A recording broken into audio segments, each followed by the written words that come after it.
العالمين والصلاة والسلام على أسعد النبيين وأشرف المرسلين نبينا محمد وعلى آله وصحبه أجمعين ومن دعا بدعوته واستنى بسنته إلى يوم الدين. بايعك يا السلام عليكم ورحمة الله.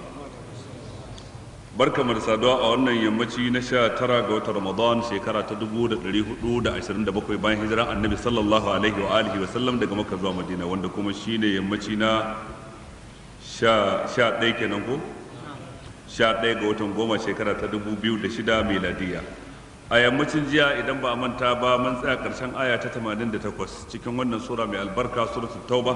Yau za mu tashi farkon ta 89. Kafin haka akwai tambayoyi. Mai tambaya na farko yana cewa shin ya halatta ka baiwa mutum zakka alhalin kana bin sa bashi daga baya ka zo ka ce ya biya ka bashin ka? Malamai sun ce wannan bai halatta ba. Za ka bashi zakka amma ba za ka sharɗanta masa ba cewa ya biya ka bashin ka. Ya cancanta ne ya karɓi zakka. Yanzu kuma ya rage na idan ya karɓi zakkan nan shin yana da abin da zai gudanar da kansa don ya biya ka bashi, ko zai ɗauki wani abu daga ciki, ko ma zai hana ka bashin ka sai nan gaba don yana da wata matsalar da in ma ya baka kuɗinka sai ya sake cin wani bashin. Kai dai za ka bashi zakka tsakaninka da Allah ba tare da sharɗanta masa cewa lalle ya biya ka bashin ka ba. Dai idan kai haka ka fitar da zakka don taimaka amfani, kuma ba a son mutum ya fitar da zakka a fikihance ta yi masa amfani. In ko ka fitar da ita amfani ya dawo gare ka to zakkar ka ba ta yi ba. Da haka mutum yana bin ka bashi, mutum kana bin sa bashi naira 100, sai ka fitar da zakka 100 ka bashi kansa, sai ya sa aljihu, in ya ga dama ya baka, in ya ga dama ya ce ga 50,000 ka yi mun jinkirin 50,000. Wannan shine ya san yaya ne yake ciki a halin yanzu, amma ba daidai bane ba wato ka yi zamiya a cikin kuɗin zakka.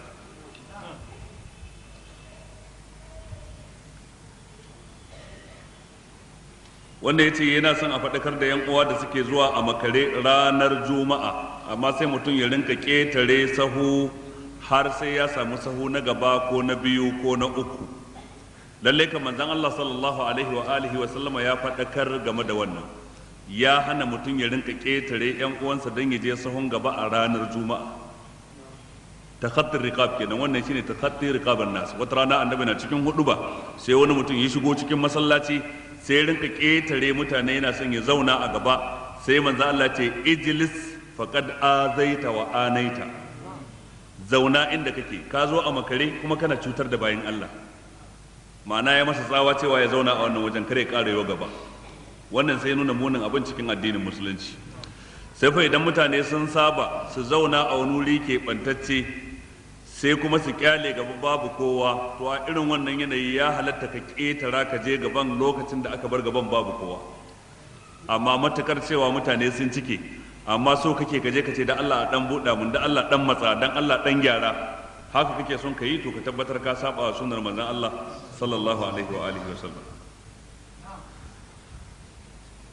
Sannan kuma yake cewa ya kamata a shawarci gwamnatoci da su sanya dokoki na musamman akan masu sana'a ta acaɓa, in ji shi mai tambayar. Ya ce domin galibinsu suna da ƙarancin tarbiyya, ga tukin ganganci, ga yawan haɗurra. Wannan kuma ya faru ne sakamakon gwamnatoci sun zura musu ido. Wani abin da ya faɗa gaske ne ko ba haka ba? Gaske ne cewa lallai a cikin masu sana'a ta acaɓa akwai waɗanda suke tukin ganganci da goyon uku, wani lokacin da goyon hudu, wani lokacin ka ga namiji biyu mace ɗaya, gaban namiji tsakiya mace kuma baya kuma namiji kuma ba muharraman juna bane, ba su taɓa ganin juna ma sai a ranar. To kaga wannan tsabar rashin da'a ne, ko shakka babu ya saba wa ka'idoji na addinin musulunci. Sannan ga tukin ganganci da shiga a haka, har gwaninta ce a wajen galibin samari da suke irin wannan tukin, su ba sa tsayawa idan an je wurin da ake tsayawa. Wannan gwaninta ce, wayewa ce, binnanci ne, mutum ya shiga a haka ya fita a guje. Wannan kan ya kamata a ce an samar da waɗansu dokoki da za su taimaka wajen tsare rayukan mutane da dukiyoyin mutane. Galibi idan ka je asibitoci na manyan biranen ƙasarmu sai ka samu ward guda, rukuni guda na gadaje wanda kawai na 'yan acaɓa ne wanda suke yawan haɗari. Na san akwai wannan asibitin Murtala a birnin Kano, akwai wannan a waɗansu asibitoci a waɗansu garuruka na daban, wanda wannan ke nuna wato yawan gangancinsu da yawan shiga a haka da suke yi. su kuma din ya kamata su inganta sana'ar su. Bai kamata mutum ya bayar da adireshin sana'ar sai zanto adireshi ne na kowa ya ganka ya ga mara kirki ba, tare da cewa a cikinsu akwai dattijai, a cikinsu akwai masu iyali, a cikinsu akwai masu tunani da hangen nesa, to amma sun bari waɗanda suke ba dattijan cikinsu ba su da halin dattaku, ba su da da'a, ba su da tarbiyya, suna nema su lalata musu sana'ar su ta yadda idan an gansu sai a ɗauka su duka ba su kirki. Kuma wannan haƙƙi ne na gwamnati a ko'ina ta tsara yadda za a wato kowane irin abu da jama'a suka bukatu zuwa gare shi, bukatuwa ta tilas, dan larura ce ta acaba, ba jin daɗin rayuwa bane ba, da mai yi da mai hawa da wanda aka ɗauka da wanda ya ɗauka ɗin dukkan su larura ne. To amma abin takaici da bakin ciki shine yana daga cikin injazat, nasarori wani lokacin da gwamnatoci suke ganin sun yi, idan sun kawo wa mutane babura 2,000, 3,000, 5,000 da ayyatayin acaba. To wannan ko ba a kirga wannan a matsayin nasara a kasashen da aka ci gaba. Ana kirga wannan ne a matsayin nasara, a waɗansu ababai za a kirga waɗanda ba wannan ba a matsayin ababai na nasara. Ya kasance an buɗe kamfanoni, kamfani ɗaya zai ɗauki mutum 1,000, 2,000, 5,000 aiki, 2,000 aikin safe, 2,000 aikin rana, 2,000 aikin dare su kwana, kaga anan gurin wajen 6,000 kamfani ɗaya. Wannan shine hakikanin ci gaba. Wannan kuma ba zai yi ba sai an samu wadataccen wutar lantarki, ba za a samu wadataccen lantarki ba sai an samu ingantaccen shugabanci, sai an sami kishin ƙasa, sai an sami kishin zuciya cikin zukatan shugabanninmu.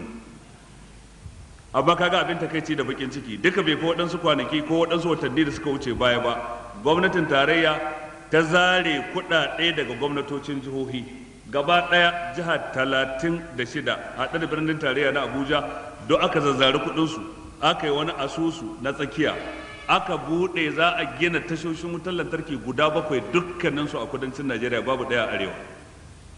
Kuma akwai kuɗin Borno a ciki, akwai kuɗin Kano, akwai kuɗin Kaduna, akwai na Sokoto, akwai na Katsina. Kuma an ce tsari ake bi na federation. Kaga anan gurin ya kamata lokacin da shugaban kasa ya kira wasu taro su yi rigima ko dake su yi akan su kare al'ummarsu, amma kowa sai dai ya zura musu your excellency, your excellency, kowa sai dai ya zura musu your excellency ya sace muku kuɗi. Menene wanda your excellency ya sace muku kuɗi? Ya yi muku kwace, ya yi muku fashi da makami? Ina wani excellency ya kwace kuɗi ya shake kuɗin jama'ar ku? Babu wani your excellency a cikin wannan. Ya kamata su yi rigima su gwamnonin jihohi. Shugaban kasa ba shi ya naɗa su ba, jama'a su suka zaɓe su, ba shi suke wa aiki ba, jama'a su suke wa aiki. Amma su kyale ya ɗauke kuɗin gwamnatoci na jihohi ya je ya kafa tashoshin wutar lantarki guda 7, babu ɗaya da aka yi ta a ƙetaren jaba, dukkaninsu a kudancin Najeriya. Yanzu kudaden da mutane suke kashewa kawai wajen sayan janareta, tun daga tela mai shagon ɗinki da zai sai janareta na 10,000 ko na 15,000 ko su haɗa kuɗi su da sai na 100,000, shaguna wajen 6 ko 7, da masu gidaje da kuɗin man fetur da ake kashewa, waɗannan kuɗin na shekara guda kaɗai ya isa ya gyara wutar Najeriya. Kuɗaɗen janaretan kaɗai da kuɗaɗen man fetur na shekara kaɗai ya isa ya gyara wutar Najeriya. Sannan kuma sai ka samu a waɗansu jihohin yanzu a wannan shekara 3 da aka yi wadda ake cikin ta 4, akwai jihar da ta kashe kuɗi wuri na gugar wuri biliyan 1 da miliyan 500, biliyan 1 kusan da rabi ko na makamancin haka, dan ta raba wutar lantarki a ƙauyuka. Me ta yi? Kawai za ta kafa transformers, falwaya da kuma wayoyin, amma ina wutar? Sai ta zo daga nefa. To wannan jihar da za ta ƙara waɗansu makamancin wannan kuɗin, ta isa ta yi wa kanta wutar lantarki, ta sami wajen 3,000 watts wanda za ta iya rabawa mutane, bayan ita ta shayar da jihar ta rabawa sauran jihohi ta samu kuɗaɗen shiga. Kuma daga lokacin da ita jiha ta kashe biliyan 1 da rabi ta sanya wutar lantarki a ƙauyuka, da wayar da ta rataya da falwaya ɗin da transformer da sun riga sun zama gargashin nefa, da an buɗe an yi bikin buɗewa sun fita daga gwamnatin jiha. Kai ne ma'aikacin nefa, haka ne ko ba kawai ne? Kaga yayi dariya, ya san haka ne. Shahidun min ahli hake nan. Ko da yake an ce ba nefa ba, PHT Power Holding Company, wasu yanzu yan dakon wutar ne, amma ba su suke bayar da ita ba. Kaga su ma sun zai, to waye zai bayar? Kaga duk ma wannan wani dabara ce, ita kanta wannan dabara ce ake wa 'yan ƙasa ba su sani ba. Su da su suke bayar da wutar, sai suka canja sunan, wai su 'yan dakon wuta ɗin ne. Aikinsu idan an samu wutar su raba muku, kuma su ba ku bil, kuma su karɓi kuɗi a wajen ku, to amma ina wutar take, ballantana a dakwanta. A takaici dai waɗannan ababu wallahi ba ababen dariya bane, ba ababen takaici ne a wannan ƙasa. Karancin wutar lantarki ya kashe dukkan masana'antu, su kuma sai suna kakkafa wutar lantarki ta kudu. Dukkan wani kamfani da ya kulle a Maiduguri ko a Kaduna ko a Kano sai ya koma Lagos ko ya koma Abeokuta ko ya koma ina ne. Da haka ake mu kuma nan gurin muna ƙara talaucewa, muna ƙara kaza, sannan waɗanda amanar mu take hannunsu su kuma sun kasa hango abin ko sun hange shi baya cikin abin da suke wa tunani. Amma wallahi baya cikin ci gaba haka kawai gwamnatoci su sayo babura su raba wa mutane.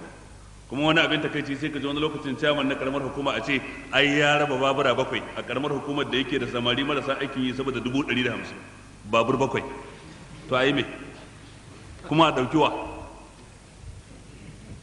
a ƙauyuka a ɗaukiwa a kai shi ina. Ya kamata a nan gurin duk su kalli irin waɗannan ababai. Allah rufa mana asiri. Wannan yana tambaya dangane da hadisi da manzon Allah sallallahu alaihi wasallam ke cewa inna Allah harrama alaikum uquqal ummahat wa wa'adal banat wa man'an wahat wa kariha lakum qila wa qal wa kasrata su'al wa ida'at al mal. Menene ma'anar wannan hadisi? Ma'anarsa ubangiji ta'ala ya haramta muku waɗannan al'amura. Uquqal ummahat ya haramta muku saba ma iyaye mata. A nan an ambaci iyaye mata saboda girman haƙƙin uwa a musulunci ya ɗara na uba. Su duka guda biyun wajibi ne mutum ya kyautata musu, wa bil walidaini ihsana, amma uwa kuma ta fi girman haƙƙi sama da uba.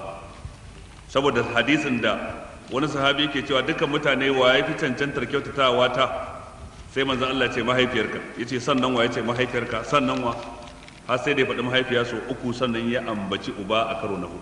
Sai wannan ya nuna mahaifiya ta fi girman haƙƙi. Da haka anan ma sai aka keɓance ta da hukunci. Manzon Allah ya ce Allah madaukakin sarki ya haramta muku uquqal ummahat, sabawa iyayenku mata, wa wa'adal banat, da binne ƴaƴaye mata da rai. Wannan al'ada ce ta mutanen jahiliya, idan mutum an haifa masa mace sai binne ta da rai. Wa man an wahat, ubangiji ta'ala ya hana ku rowa haɗu da roƙo. Akwai wanda yake da tsananin rowa, shi ba zai bayar ba amma kuma zai roƙi mutane nasu. To ka zama marowaci din baya da kyau, kuma ka zanto maroƙi din kuma shi ma duk baya da kyau. Wa kariha lakum qila wa qal, Allah ya ƙi muku qila wa qala, shine yaɗa jita-jita. Ka ji labarin da baka da tabbas, baka san makamarsa ba, amma ka je ka ci gaba da yaɗa shi. Shi yasa manzo Allah ce kafa bil mar'i ithman an yuhaddisa bi kulli ma sami'a. Ya ishi mutum laifi duk abin da yaje ce sai ya faɗa. In dai duk abin da ka ji sai ka faɗa baka tsaya kai bincike, to zaka zama tataccen makareci ba tare da ka sani ba. Wa kasrata su'al, sannan an haramta muku, an ƙi muku yawan tambaya. To malamai suka ce abinda ake nufi yawan tambaya a nan gurin, in dai wadda take da alaka da addini ce, ita ce tambaya ta yar kure. Kana son ka gwada malamin ka ga ya sani ko bai sani ba, kai masa tambaya dan ka kure shi. To wannan kafiran da sun rinka yawa annabawa irin wannan tambayoyin dan su kure su. Allah ce am turiduna an tas'alu rasulakum kama su'ila Musa min qabl wa man yatabaddal al-kufra bil iman faqad dalla sawa'a sabil. Wato kuna son ku rinka yi wa annabin ku tambayoyi na yar kure irin yadda aka rinka yi wa annabi Musa tambayoyin yar kure a dadan a kure shi. To irin wannan tambayar bata halatta ba. Ko mutum yayi tambaya cikin abin da ilmantuwa da shi baya da amfani, jahiltarsa kuma ba ta cutar da kai komai. To wannan tambayar ma ba ta da amfani. Kamar mutum ya ce naji an ce